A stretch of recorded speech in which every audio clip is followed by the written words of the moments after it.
दहला देने वाला मामला सामने आया। यहां पर एक महिला को नशीला पदार्थ पिलाकर उसके साथ दुष्कर्म किया गया है। शर्मनाक बात यह है कि इस पूरी वारदात में आरोपी पति का साथ उसकी पत्नी ने भी दिया है। पति नशीला पदार्थ पिलाकर पीड़िता के साथ दुष्कर्म करता रहा और पत्नी वीडियो बनाती रही। इतना ही नहीं, वीडियो बनाकर पीड़िता पर धर्म परिवर्तन का दबाव बनाया गया और धर्म परिवर्तन नहीं करने पर वीडियो वायरल करने की धमकी भी दी गई, जिसके बाद पीड़िता ने थाने में शिकायत दर्ज कराई। पुलिस ने कार्रवाई करते हुए मामले में आरोपी पति पत्नी एकराम अंसारी और शाहिदा बेगम को गिरफ्तार कर लिया है।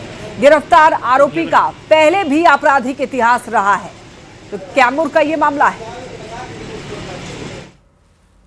और आरोप ये था कि जो पति है वो उन्होंने उस महिला के साथ 4 जून 2026 को उनको अपने घर पे बुलाकर उनके साथ दुष्कर्म किया और ये जो दुष्कर्म किया गया उसमें इन्हें नशीला पदार्थ पिलाया गया था। और इस नशीले पदार्थ को लेने के बाद जब वो पीड़ित महिला अचेत हो गई तो उसी समय उसका फ़ायदा उठाकर उसके साथ दुष्कर्म किया गया और इसमें सहभागिता इनकी पत्नी की भी थी। और इनकी पत्नी जब ये दुष्कर्म हो रहा था तो उसका इन्होंने वीडियो बनाया। SHO इसमें खुद ही इन्वॉल्व थे और दोनों ही पति पत्नी जोड़ों को गिरफ्तार किया गया। पति पहले गिरफ्तार हुआ। तो ये जो मामला है वो कैमूर का है और यहां पर एक महिला को नशीला पदार्थ पिलाया गया, उसके साथ दुष्कर्म किया गया और इतना ही नहीं, धर्म परिवर्तन का दबाव भी बनाया गया और वीडियो वायरल करने की धमकी भी दी गई।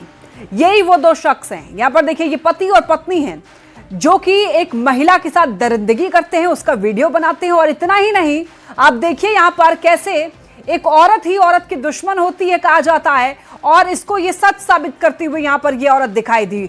औरत ने वीडियो बनाया अपने पति की, इसमें वो सहभागी बनी और वीडियो को वायरल करने की वो धमकी भी देती रही, जिसके बाद पीड़िता ने थाने में शिकायत दर्ज कराई है।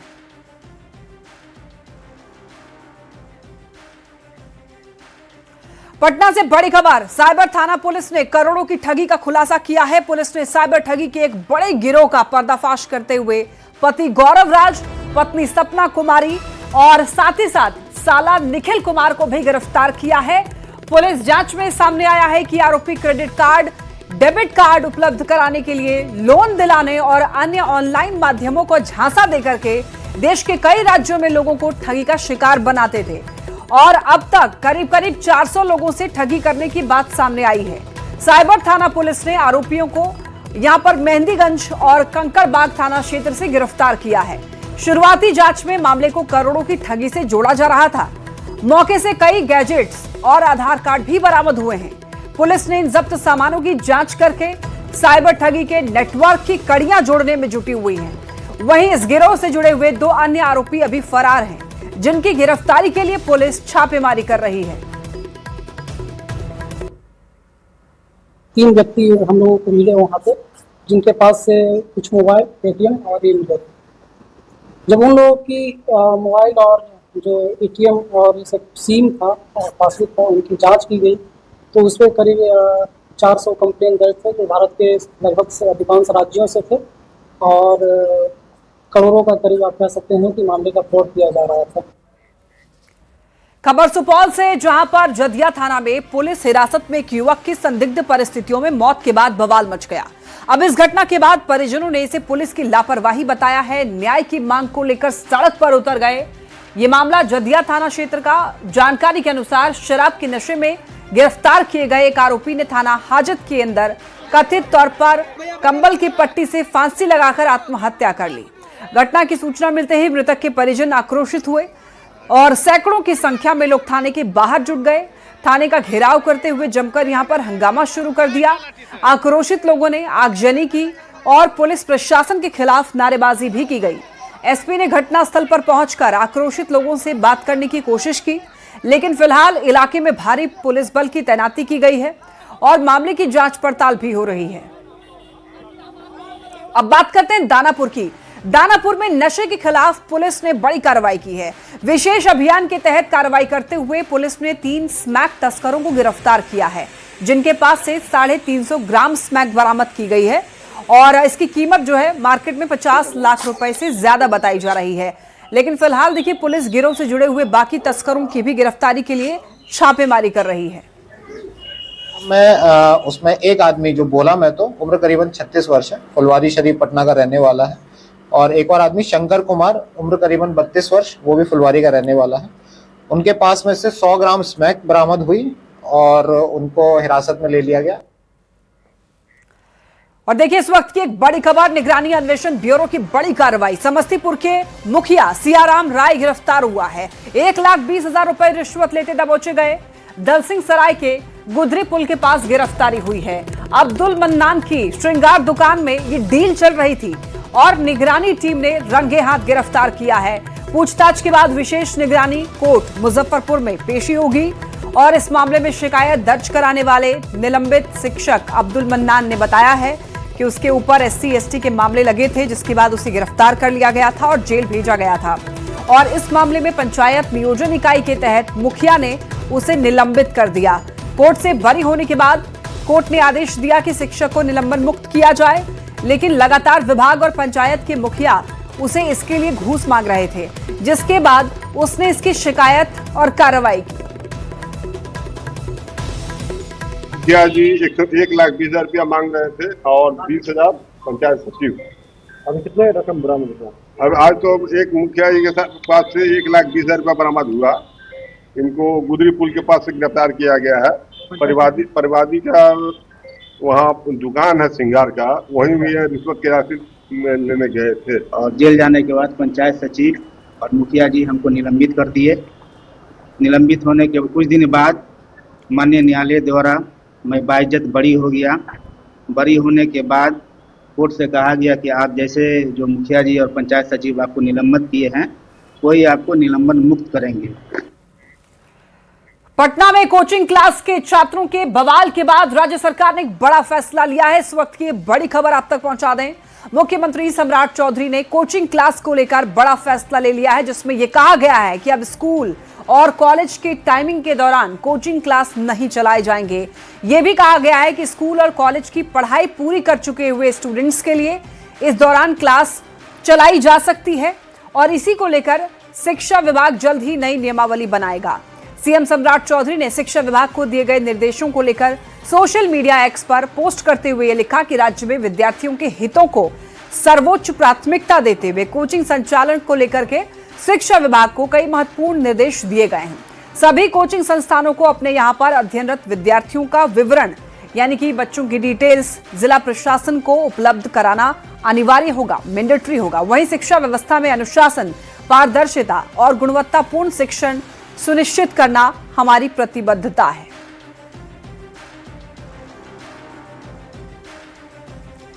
पटना में कोचिंग क्लास को लेकर मुख्यमंत्री सम्राट चौधरी के फैसले के बाद अब देखिए राजनीतिक बयानबाजी तेज हो चुकी है। सरकार की मंशा स्पष्ट है, हमारे नौनिहालों को, हमारे विद्यार्थियों को अच्छी से अच्छी शिक्षा मिले, ऐसी व्यवस्था की जाए कि वो अपने भविष्य को संवार सकें। माननीय मुख्यमंत्री सम्राट चौधरी जी का स्पष्ट निर्देश है, स्कूल और कॉलेज के टाइम में कोचिंग क्लासेस नहीं चलेंगी। हाँ, इस वक्त जिन बच्चों ने अपनी पढ़ाई पूरी कर ली है उनके लिए क्लासेस चलाई जा सकती हैं। शिक्षा व्यापार नहीं हो सकता। बिहार की सरकार सम्राट चौधरी जी के नेतृत्व में शिक्षा को व्यापार नहीं बनने देगी। शिक्षा को सुदृढ़ बनाने के लिए और छात्रों को हितों को प्राथमिकता देते हुए माननीय मुख्यमंत्री जी ने सही फैसला किया है कि कॉलेज और स्कूल के समय में कोचिंग नहीं चलेगा। हम समझते हैं कि ये क्रांतिकारी फैसला है उन छात्रों के लिए और शिक्षा व्यवस्था को मजबूत करने के लिए। कोचिंग के लोग कुछ सिर्फ अवैध वसूली के लिए दिन रात कोचिंग चलाते हैं, उसके लिए नियमावली बनाना हम समझते हैं कि शिक्षा व्यवस्था को मजबूत करने का एक संकल्प है। मैं माननीय मुख्यमंत्री सम्राट चौधरी जी का एक्सपेट ट्वीट देख रही थी। स्टूडेंट्स के हित में वो कोचिंग सेंटर्स में कुछ सुधार लाना चाहते हैं। मुख्यमंत्री जी अब बिहार के मुख्यमंत्री हैं, कोचिंग सेंटर्स में सुधार की क्या बात है? आप ऐसी व्यवस्था करें कि बच्चों की स्कूली शिक्षा, उच्च शिक्षा इतनी अच्छी हो कि उन्हें कोचिंग सेंटर्स पे जाना ही न पड़े। एक तरफ लगातार क्वेश्चन पेपर लीक हो रहे हैं, नीट का हो, टीचर्स का हो, बीपीएससी का हो, ये जो मैच फिक्सिंग हो रहा है क्वेश्चन पेपर लीक के आड़ में, और जो पदाधिकारी, जो ऑफिसर्स इसमें इन्वॉल्व हैं, उसको आप डिसमिस क्यों नहीं कर देते हैं? ये मुद्दा ही खत्म हो जाए, आपका कुछ नाम भी हो जाएगा, स्टूडेंट्स के हित में होगा अगर क्वेश्चन पेपर लीक को आप कंट्रोल कर ले तो, और मैच फिक्सिंग बंद कर दे तो। और देखिए, आज आरजेडी सुप्रीमो लालू प्रसाद पटना की सड़कों पर बिना किसी सुरक्षा घेरे, बिना पायलट गाड़ी और बिना काफिले के निकल गए। ये वीडियो देखिए, और इस वीडियो के सामने आते ही लोग भी यकीन नहीं कर पा रहे हैं। वीडियो में देखा जा सकता है कि उनके साथ ना तो सुरक्षा कर्मियों का कोई घेरा था, ना ही पुलिस की एस्कॉर्ट गाड़ियां। लालू प्रसाद सिर्फ एक कार पर सवार होकर बाहर निकले और उनके साथ कोई भी काफिला जो है वो नहीं था। आमतौर पर यही देखा जाता है, जब भी लालू प्रसाद कहीं आते जाते हैं उनके साथ सुरक्षा कर्मियों की बड़ी टीम रहती है, लेकिन इस बार तस्वीर पूरी तरीके से अलग है। लालू परिवार ने सरकार के दिए हुए सुरक्षा को लौटा दिया है और ये मामला अभी तूल पकड़ा हुआ है, और उसी बीच ये एक वीडियो सामने आया है। तो देखिए, बगैर सुरक्षा के लालू प्रसाद आज पटना की सड़कों पर देखे गए, जिसके बाद एनडीए ने चुटकी ली। कहा, बिहार में कानून व्यवस्था चुस्त दुरुस्त है, इसीलिए कोई खतरा भी नहीं है। लालू जी अपने परिवार के साथ कहीं भी जाइए, कोई दिक्कत नहीं है। वहीं दूसरी तरफ आरजेडी ने सरकार पर गंभीर आरोप लगाया है, निशाना साधा है। राज्य के भूतपूर्व मुख्यमंत्री सतीश कुमार जी का सुरक्षा के नाम पर राजनीतिक अपमान करने वाला राष्ट्रीय जनता दल आज सुरक्षा पर सवाल खड़ा कर रहा है। 2010 एसएसजी कानून के तहत देश सुविधा पर माननीय सम्राट चौधरी जी ने मुहर लगाया, और वो सारी सुविधाएं, बुलेट प्रूफ गाड़ी, 14 सिपाही की संख्या, Z+ श्रेणी की सुरक्षा, इसकी निरंतरता कायम रखा। लालू जी, अब बिहार में न कोई डरता है, न कोई डरा सकता है। बिल्कुल, इसका मतलब बड़ा स्पष्ट है साहब कि सरकार ने जो समीक्षा किया था कि उन्हें उतने सुरक्षा की जरूरत नहीं है, जिसके वो हकदार नहीं थे, सरकार ने वही सुरक्षा कम किया। तो अपने आप में प्रूफ करता है कि उनको सुरक्षा की जरूरत नहीं है। ये परिवार नौटंकी करने वाला, इसमें विशेष अपने आप को विशेष समझने वाला, और पुलिस सुरक्षा के घेरे में रहने के लिए, लेकिन सरकार ने तय किया है कि इतनी सुरक्षा की जरूरत नहीं, जितनी जरूरत है सरकार ने उतनी सुरक्षा उन्हें मुहैया करा रखी है। वापस करने की नौटंकी अगर वो कर रहे हैं तो पहले बंगला वापस करें ना, बंगला भी वापस कर दें। किसने रोका है? अरे भाई, ये लोग सिर्फ बिहार को लूटने वाले रहे और बिहार के सरकारी धन को अपना बकौती समझ करके उसका दुरुपयोग करने वाले रहे। फिर भी बीजेपी वाले लोग को पेट में दर्द हो रहा है, तो कैसे अकेले गए? यहाँ दूसरी तरफ देखेंगे कि बीजेपी और आरएसएस के लोग ऐसे लोग हैं जो किसी भी सदन के मेंबर नहीं है, फिर भी उन्हें Z+ सुरक्षा मिली हुई है। अगर पूर्व मुख्यमंत्री को सुरक्षा की जरूरत नहीं है तो आदरणीय नीतीश कुमार जी को Z+ की सुरक्षा क्यों, और एयरपोर्ट के अंदर तक उनकी गाड़ी ले जाने की व्यवस्था क्यों? और आइए अब देश दुनिया की खबरों पर नजर डालते हैं।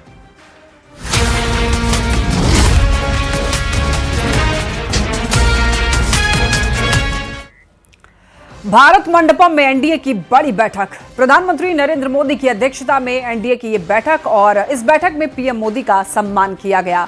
एनडीए शासित राज्यों के सीएम इस बैठक में शामिल हुए। सभी सीएम, डिप्टी सीएम इस बैठक में मौजूद हुए। एनडीए के सभी बड़े नेता की भी मौजूदगी देखी गई। मोदी सरकार के 12 साल पूरे होने पर एनडीए की ये अहम बैठक बुलाई गई, जिसमें प्रधानमंत्री मोदी को सम्मानित किया गया। एनडीए नेताओं की बैठक में झालमुड़ी भी बांटी गई। दरअसल पश्चिम बंगाल के सीएम शुवेंदु अधिकारी ने झालमुड़ी बांटी है, क्योंकि झालमुड़ी का बहुत बड़ा योगदान माना जा रहा है इस बार पश्चिम बंगाल में एनडीए की जीत में।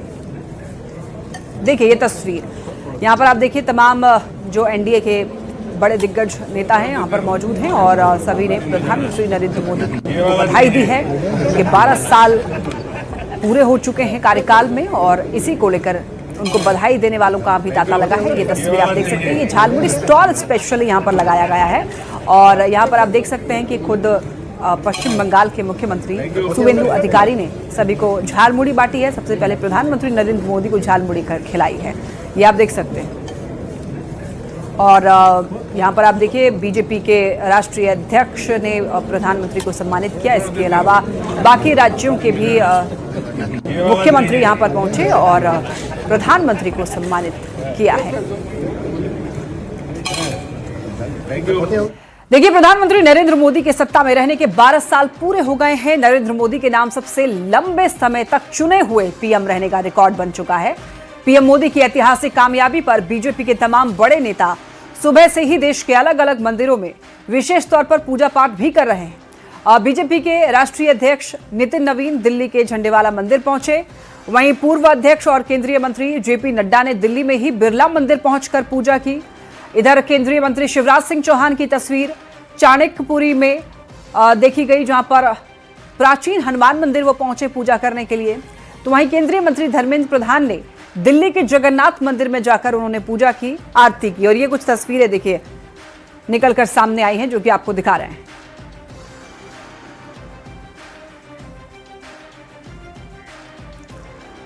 और देखिए, अब बात करते हैं केदारनाथ यात्रा की। यहां पर बताया जा रहा है इस बार आस्था का जनसैलाब उमड़ा है। यात्रा में अब तक करीब 12 लाख श्रद्धालु बाबा केदार के दर्शन कर चुके हैं। और इतना ही नहीं, हर दिन मंदिर में लंबी कतारें देखने को मिल रही हैं। 20 से 25 हजार से ज्यादा श्रद्धालुओं ने बाबा केदार के दर्शन किए हैं।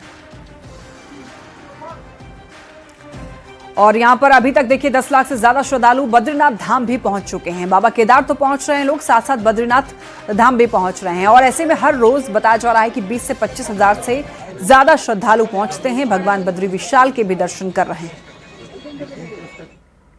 और इस वक्त एक बड़ी खबर पीओके से। पाकिस्तान सेना का हेलीकॉप्टर क्रैश हो गया है। इस हादसे में 21 लोगों की मौत की खबर मिल रही है। दरअसल मुजफ्फराबाद में MI-17 हेलीकॉप्टर हादसे का शिकार हुई है। और यहां पर बताया जा रहा है कि दरअसल जो MI-17 है रूस में बना हुआ मीडियम लिफ्ट ट्रांसपोर्ट हेलीकॉप्टर है, जिसे मिल मॉस्को हेलीकॉप्टर प्लांट ने MI-8 के अपग्रेडेड वर्जन के तौर पर विकसित किया था।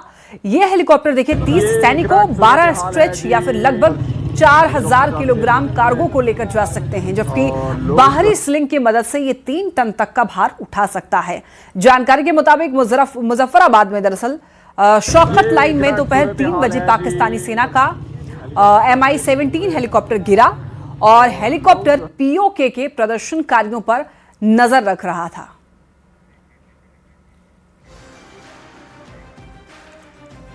और देखिए, ओमान तट के पास में एक और तेल टैंकर पर हमला हुआ है। ये बड़ी खबर इस वक्त मिल रही है। तेल टैंकर पर भारतीय क्रू मौजूद और ओमान के अधिकारियों के साथ में लगातार संपर्क में है भारत। हमले के बाद 2 लोगों के लापता होने की खबर मिल रही है।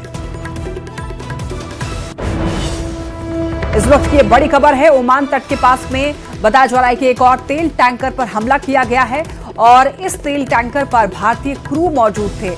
देखिए, ओमान के अधिकारियों के साथ बताया जा रहा है कि इंडिया जो है वो लगातार संपर्क बनाए हुए है और हालातों की जानकारी भी ले रहा है। हमले के बाद में हालांकि 2 लोगों के लापता होने की अभी खबर मिल रही है, लेकिन पूरी तरीके से कांटेक्ट में है, कम्युनिकेशन बनाए हुए है इंडिया। बाकी जो 2 लोग लापता हुए हैं उनके बारे में भी जानकारी हासिल की जा रही है। हमले के बाद लापता होने की खबर मिली है और इस वक्त की सबसे बड़ी खबर यही है कि ओमान तट के पास में एक और तेल टैंकर पर हमला हो गया है, जिसके बाद से थोड़ी टेंशन वाली स्थिति जरूर है, लेकिन इंडिया लगातार कम्युनिकेशन बनाए हुए है, संपर्क बनाए हुए है और वहां पर इस वक्त क्या स्थिति है इसकी जानकारी लगातार ले रहा है।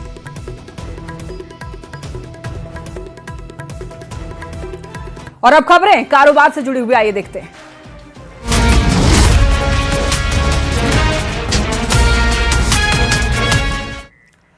पश्चिम एशिया में संकट के बीच सोने और चांदी की कीमतों में उतार चढ़ाव जारी है और इसी बीच आज सोने और चांदी की कीमत में गिरावट दर्ज की गई है। चांदी की कीमत में करीब 5000 रुपए की गिरावट आई है, जबकि सोना भी 2900 रुपए सस्ता हो गया है। देखिए, अमेरिका और ईरान के बीच फिर घमासान शुरू हो गया है, लिहाजा कच्चे तेल की कीमत में तेजी आई है और महंगाई बढ़ने और ब्याज दरों के लंबे समय तक ऊंचे स्तर पर बने रहने का खतरा भी है। यही वजह है कि सोने और चांदी की कीमत में गिरावट दर्ज की गई है। तो सोने और चांदी के भाव में उठापटक जो है वो देखने को मिल रहा है। कई बार सोना जो है उसकी कीमत में बढ़ोतरी देखी जाती है और कई बार दाम घट भी जाते हैं। तो अभी आज की जो खबर है, यहाँ पर कीमतों में गिराव देखने को मिला है।